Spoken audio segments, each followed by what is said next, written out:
Is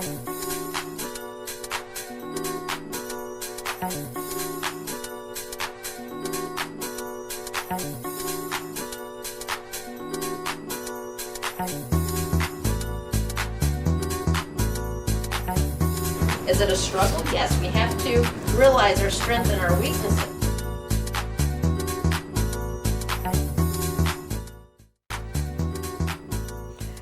Hi, and welcome to Why Not with Janice, and I'm Janice, your host. Our show is based on helping others to reach their goals. Last week we had Bill Wildt from Motorsports Unlimited on our show, and actually we talked a lot about broadcasting industry, the effect of it on the sports, motorsports. I forgot completely to talk to him about his show. So we're going to talk a little bit about his show, and then we're going to get back on the topic of how broadcasting has actually affected motorsports and other sports in the industry. Welcome again to our show, Bill. Well, thank you so much. It was okay if you didn't want to talk about my show. I told you, talk about anything you like. Yes. But I think people ought to see a couple little pieces of my show, and I think you have that ready to put in. Yes. Okay, we're going to show a couple pieces of your show here. So stay tuned and just watch right now, okay? Are they going to put it in now, or should we? Next week, we're taking in the US 41 for the IHRA Summer Nationals. We're going to show you great cars like this 57 Chevy that runs over 200 miles an hour. They've even got 200-mile-an-hour Corvettes. All next week from US 41 International Dragway. Next week, we're taking you to Oak Brook Terrace for some great cars like this Buick Riviera. And this great historic 49 Cadillac. And great cars like this great T Roadster. And it's Elvis Week, all next week at the Oak Brook Terrace Car Show.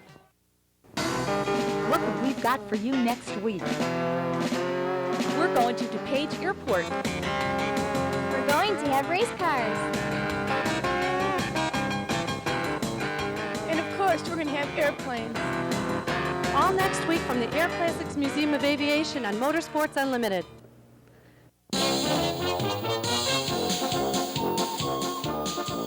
Hey, look what we've got for you next week.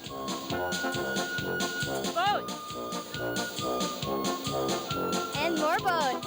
And even more boats. All next week from the Illinois River.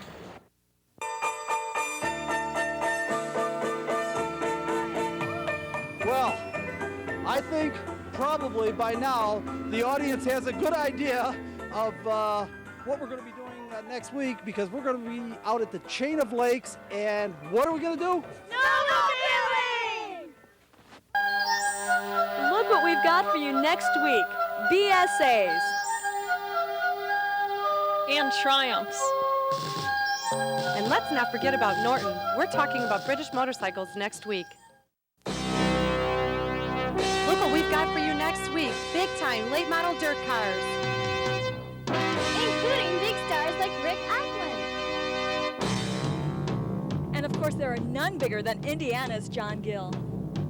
Big stars, fast cars coming to you all next week from LaSalle Speedway. Next week, we're going to be at the Air Classics Museum of Aviation at the DuPage Airport. And we're going to show you a B-25 Bomber. And a Hawker Sea Fury. And a half-scale P-47 Thunderbolt. And a P-51 Mustang all next week.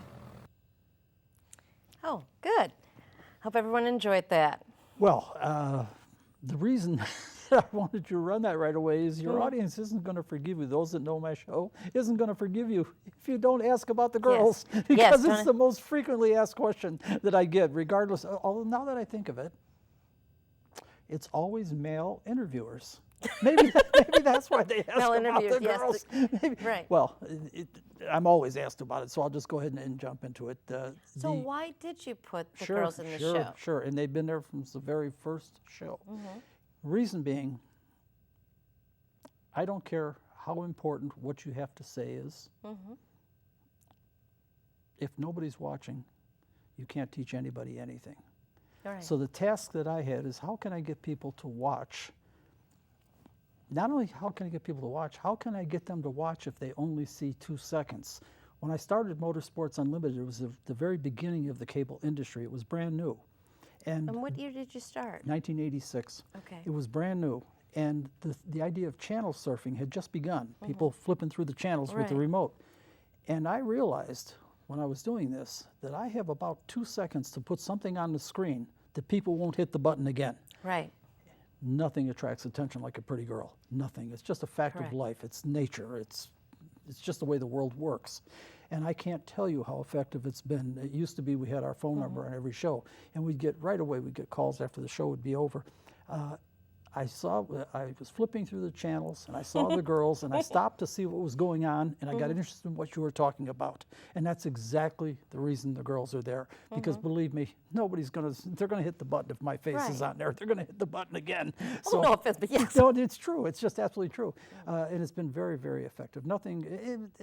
There's other reasons too. I could go into it in greater detail if you like, but there's other reasons.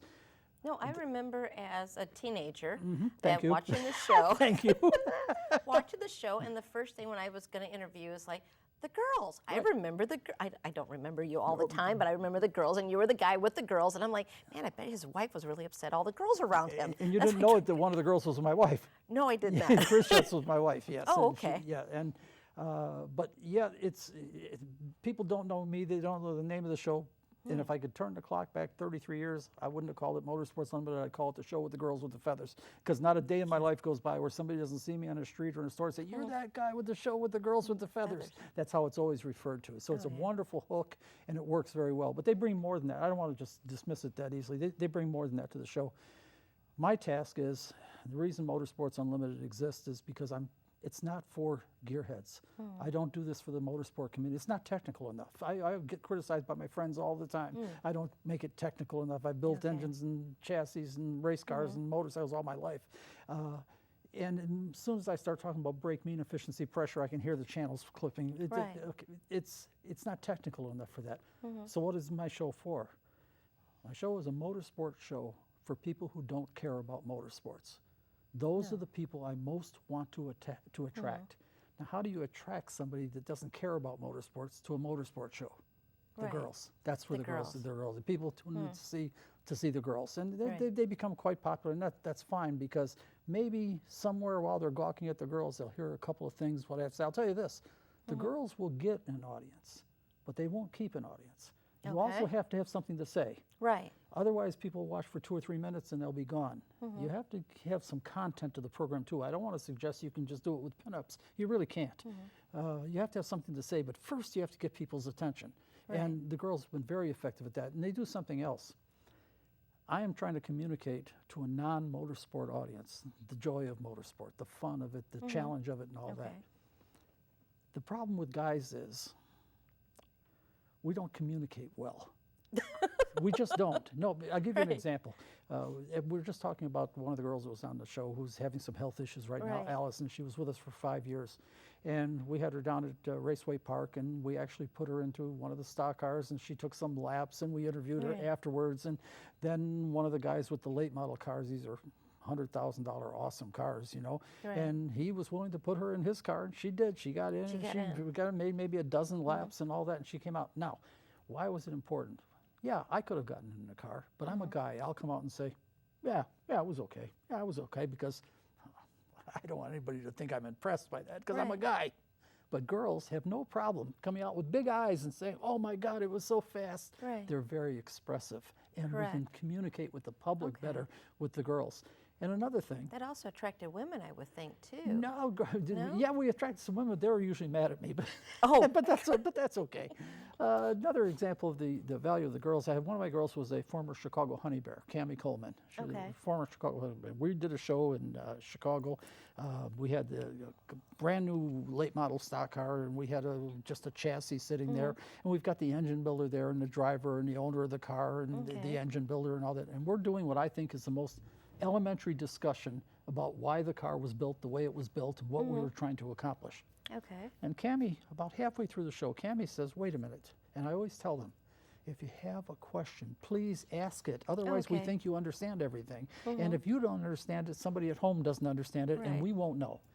And she stops me and she says, "Bill, I don't get it. It sounds like these cars can only turn left. They can't turn right. Now, we assume that everybody knows that 90% of American auto racing is oval tracks, and oval tracks are left turns only. Thus, when we build these cars, they're heavily biased to turn left. If the driver lets go of the steering wheel, the car turns left. But if you try to, see, you didn't know. I didn't know. Well, see, those of us in motorsport, we assume everybody knows that. And if you didn't know that, the first half-hour show didn't make any sense at all. Now it gave me a chance to back up it, because the girl is not afraid to not know. Right. A guy wouldn't do that. A guy will never show that he doesn't know. He just won't. Okay. It's a wonderful way that girls have about them. They're just not invested in it like that, you know. So it gave us an opportunity to go, because we kind of assume, for example, that everybody has seen footage from the Indy 500, and that's left turns only. It's an oval track. It's left turns only. These cars are designed to turn left, and they have a heck of a time turning right. But again, if you didn't know that, all the talk we did about the suspension geometry and the way the car was weight balanced, it made no sense whatsoever. And so that's a wonderful help to me. It's like having the general public sitting next to me asking questions, and the girls bring that to the show too. So, okay, I'm sorry, you wanted to get to something else, I think. No, I was just implying, like, that's what I like part of the show, is it seemed like the girls really cared about the show and what they were doing and the cars. They were interested, and they did have knowledge of that. They weren't just there to be just pretty. They were there because they actually added to the show. Well, they were there to be just pretty. That's true. I won't deny that, because that's not exactly easy to do. I've tried, and it doesn't work. So, but the questions they ask are the very best, because they're asking questions that the general public might ask, and that's who I'm trying to talk to. And they give me that feedback, that immediate feedback that I can do while we're on the air, and it's very helpful. Oh, definitely. That's what I was saying. They added to the show and interest. I remember I was a teenager. I really wanted to race a car, but that wasn't an industry you even saw women at, besides people like on your show. And again, it's one of the things I'm very proud of about the motorsport community. We're totally non-discriminatory. Now, you hear occasionally with Danica Patrick gets interviewed, and she'll say things like, you know, the doors aren't exactly open for women and all that. And it's absolutely not true, and I'm kind of surprised at her for saying that. Because the fact of the matter is, there is absolutely, at least I've never seen it, and I've been in it my entire life, there's absolutely no discrimination, because people don't understand how it works. Nobody is offering anybody a ride. Nobody says, here's a car. It's not the way it works. If you want to race a car, go to Raceway Park or Santa Fe Speedway, go to the booth in the back and ask if they can sell you a rule book. It's usually $1.50 to get a rule book, and then you take it home. You and your friends go in the garage and build a car, and you drag it back to the track, and you see if they'll let you race the thing. Anybody can do it. Anybody that's got the $20 for entry fee to throw on the counter, everybody's welcome. And we particularly want girls to come. We like girls. But for whatever reason, they don't, or very few do, less than 1/10%. For whatever reason, it's just not something that girls do, but they're certainly welcome. Well, I think that probably has to do also, like the other episode we were talking about broadcasting. That's something that the industry has just featured, that it's more of a man sport, and they put that control over it, that we are actually influenced by broadcasting. We're thinking that's a man sport, so women wouldn't even think about it. I have a little different take on that, if I may. Absolutely. Girls are different than boys, and one of the things I see that television has done over the years, it has convinced us that we should ignore our basic instincts, for some reason, television has been hell-bent on teaching us that men and women are the same. And I'm 76 years old, I can tell you we're not the same. Right. We may be equal, we're not the same. Right. We have different interests, we have different, and by the way, I agree with the French, vive la difference. I'm glad we're different. If it was all Bill Wildt, we'd be in the street fighting every day, that's for sure. But I'll give you an example. Even those girls that are well known, for example, Shirley Muldowney, you might have heard the name. She was a top fuel dragster driver, and as good as any male out there. She really was. She won world championships. She was very good. However, interesting enough, to me interesting, her kind of racing was completely different. The reason that she was driving was because her boyfriend ran a funny car, and he was desperately trying to get sponsorship for the car, and couldn't get sponsorship. And he had a good-looking girlfriend who was more than capable of driving. So he put her in the car and had it lettered on the side of the car, Shirley Cha-Cha Muldowney. It attracted sponsor dollars. The girls have a much easier time getting sponsor dollars.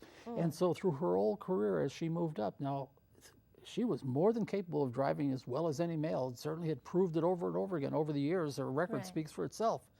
But her racing was not our racing. Is we drag whatever it is we're racing home, and we work on it all week long to try to make it better and drag out our technical innovations and whatever we think will make it better. She didn't have any part of that. It was her boyfriend who did it all and put her in the car to attract sponsor money. Right. And that's Danica Patrick's an example of that. She did a decent job driving the car. She certainly wasn't at the level of the NASCAR level, but very few guys are. That's a very high level. But she was pretty effective out at Rockford Speedway. She drove at Rockford Speedway.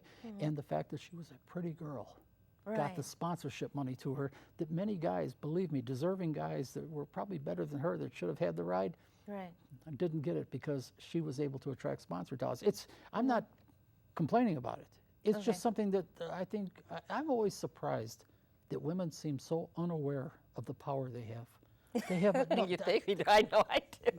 Really? Oh, like with my husband or things like that. Even changing a tire. I'm not going to change a tire. I'll just look pretty on the side of the road. Exactly. So I won't change. It's a benefit. It's a benefit. You know, I look, and it's very funny. When I put the girls in costume and we go to a place like, for example, McCormick Place, they do big car shows down there every year, and you'll have hundreds of millions of dollars of some of the finest work of the finest automotive artisans in the country on display. I mean, just dazzle. It's like a Christmas tree laid out. And I'll walk out there with my 4 or 5 girls in costume, and all eyes turn to our girls. It's enormous power with a costume that costs maybe $50. And here's hundreds of millions of dollars worth of equipment laying there. But the girls in those costumes, the femininity of it is so attractive to males. And what's really funny, because we're Access Television, we don't have a big van or anything that comes with it, anything like that. Okay, we get done shooting it. Typically, it takes about 4 hours to shoot enough material for a 1-hour show. So we'll be done with the car show, and the girls will go in the washroom and they'll be changing while we're putting all the stuff back in cases and all that. And they'll come back out. We're not quite finished packing things up. And I'm standing there with 4 or 5 girls, and they're standing there waiting for us to finish because we all go in the same van. Oh, okay. And guys will come up to us while we're putting things up. Where's the girls?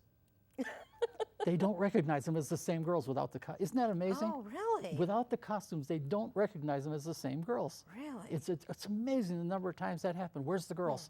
They see us with the camera equipment. They identified the pink feathers, and you understand what I mean? Right. But the girls standing there with their sweatshirts and jeans, They don't recognize they don't them at all. recognize them as the girls. Wow.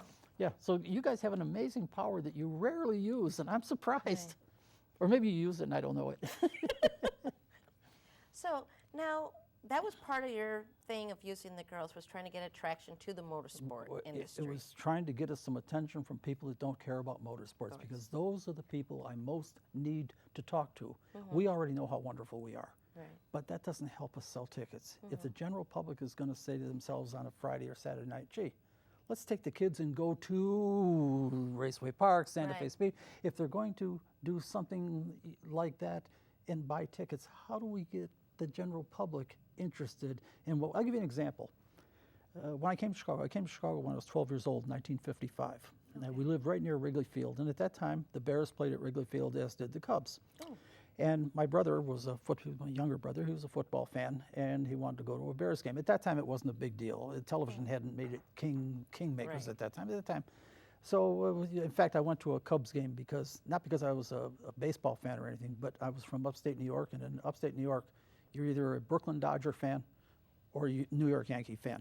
And I was a Brooklyn Dodger fan, and Sandy Koufax, the great right-handed, or I forgot if he's right or left-handed, but the great fastball pitcher was supposed to pitch in Wrigley Field. So I went there to see Sandy Koufax pitch. Now my brother wanted to go and see a Bears game. I wasn't impressed. To me, it looked like guys crouching down, running into each other, and falling down, then doing it all over again. Yeah, I just wasn't impressed with it. Eric, my younger brother, he was very impressed with it, but he understood the game. Now, years later, I think back and I realized that the reason I didn't enjoy it, because I'm a big fan of pro football now, but I understand it now. And it's the same thing with motorsports. The public has to have a consciousness, understanding, and appreciation in order to enjoy it. We have all the same human drama as any baseball or football game. We have all the same interaction of human beings competing with each other that any of these other activities have. But if you don't know about them, if you don't know that, for example, The car in the second row is driven by a guy that's 56 years old and trying to make a comeback in his career, and the 2 rows behind him is his son, who is now a hotch. If you know that, now all of a sudden you're watching something with interest to see how the older guy does against his son. You understand? Right. That's how you create interest in the thing, is that people have a consciousness, understanding, and appreciation of it. And it worked with me with football. I had no interest in it when I was 12.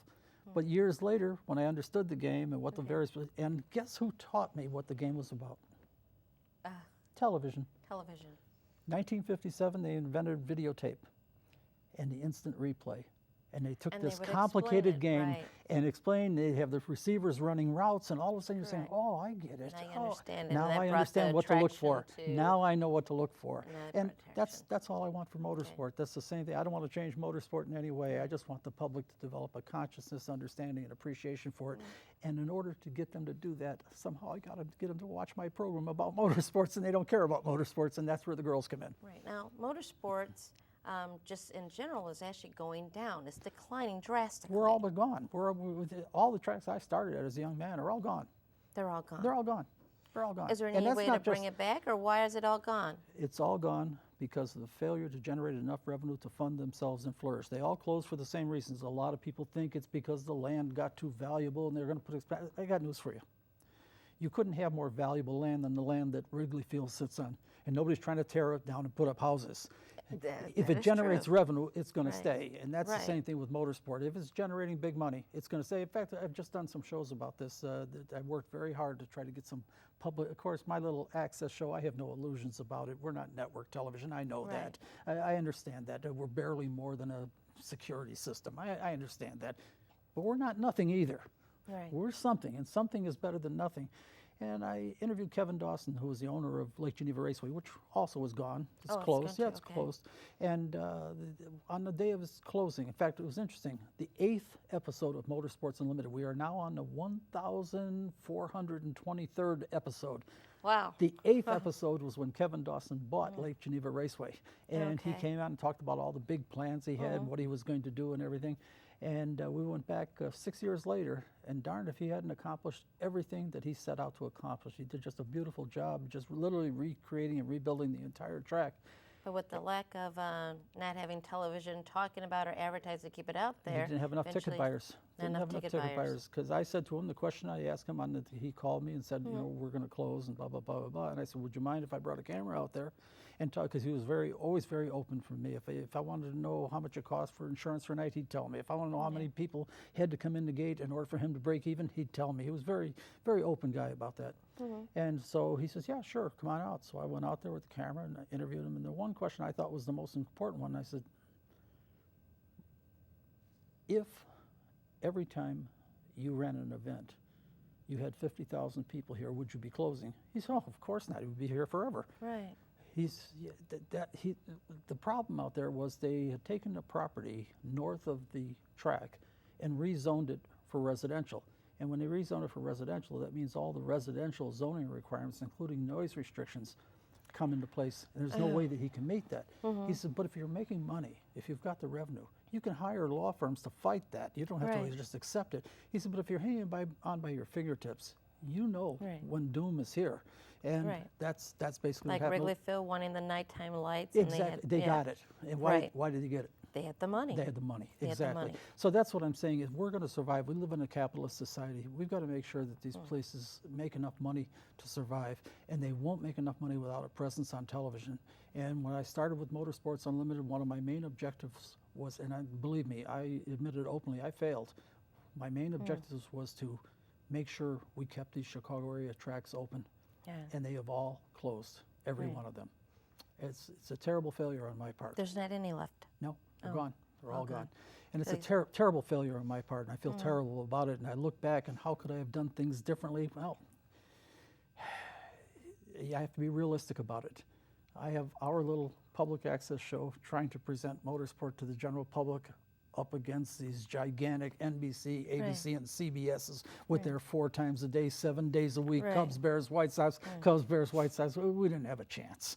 But Do you think But I any thought of we the did. influence? Do you think any of that also was influenced by, like, the cars are different now? You know, could that be also No, nothing at no, all? we can race anything. We can race We can race anything. It doesn't make any. You give us a motor and some wheels, and one guy will think his is faster. That's our life. As a matter of fact, it's is one of the things I talk about all the time. Is that people often ask me if I can point at anything Right. that has been developed by these guys.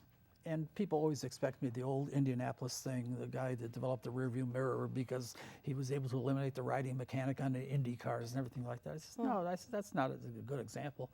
You can't name a single part of any car that hasn't been made lighter, stronger, or more efficient by the work of those in the motorsport community. We do it to win races, but the public wins by better fuel Right. mileage. Right. We're not doing it for that reason, but that's a side benefit that the public benefits from. That's what Right. we do. Our job is to, we work within a set. Anybody can make a 10,000 horsepower engine, that's easy. But to make it within the rules, that's what's hard. We're all Right. working with the same size engine. How can I make mine more efficient than yours? And that's how we develop advancements. And you can't name a single part of any car that hasn't been improved by the work of those in the motorsport community. You're so true. You can't. You can't. That's what we do. Okay. So, in any event, it's. I'm very disappointed that I wasn't able to save these tracks, and I really thought I could. So do you I think would- that's just a dead industry? It's absolutely not going to come back at all, or is there any? I don't want to pockets of the predict. I don't country want to that have predict it? the future, and it will always. There will always be some motorsports because we have more than a few wealthy people that are willing to buy property and pay for building a track so they can play with their friends. I mean that exists now. We have these gentlemen's racetracks and things. It's not really. It's not really. Not for what- the public, It's, really. or yeah, regular it's not people. really what I call racing. You know, racing to me is that. Well, I can tell you when I was 16 years old, I went to O'Hare Stadium and I bought a rule book and took it home, and they had two divisions at that time, the late model division and the cadet division. And the cadet division was for 5-year-old cars or older. Oh, okay. And I figured I could build a cadet car, and I did, and I went out to O'Hare Stadium when I was 17 years old. It's really funny because people argue with me about this now. I'm pretty sure, I read that rule book, I'm pretty sure that the rule was you had to be 18. But I was only 17, and my major concern was I wanted to kind of stay in the shadows because I didn't want to be caught. And some of the other guys are now saying, Bill, it wasn't 17, you had to be 21. Do we also have that too? That people in society, we're not even building cars. We're not even doing Well, a lot of we've hard lost the labors auto. or- We've lost the auto industry. Yeah. Yeah, we have. Yeah, we we have. I'm not surprised. Okay. I'm absolutely not surprised. It's we've lost. Right. It's just amazing. The automobile is the economic engine of America. Okay. The automobile creates more jobs than any other entity in America. It's really, really important. And it's like we've forgotten that fact. Right. And we allowed them to move the factories overseas to save a few bucks and all that, to the point where we now don't, show me an American car that's built entirely in America. We don't have it anymore. We don't anymore. No, it's really sad. Do you know where the automobile came from? No. Do you know where the first automobile race ever was held? I believe we talked about this in Chicago. In Chicago, Thanksgiving Day, 1895. It was important for a number of reasons. About a minute. Yeah. We're almost down to 1 minute? Yeah, we're down to a minute. Okay, we did it again. Very quickly, it was very important for a number of reasons, not the least of which was it created the auto industry. The car that won the Duryea, the car that won America's first auto race, 1 year later became America's first production automobile. And 5 years after that, we had more than 200 auto manufacturers in America. So it was a very important event. And I can see you looking at the clock. Yes. Okay, well, that's all the time we have. Thank you very much, Bill, for coming It was on a the pleasure. show. Nice to meet This is you. Why I'm Way Not with Janice. Watch us on Comcast, Channel 19. Thank you very much. Have a nice evening.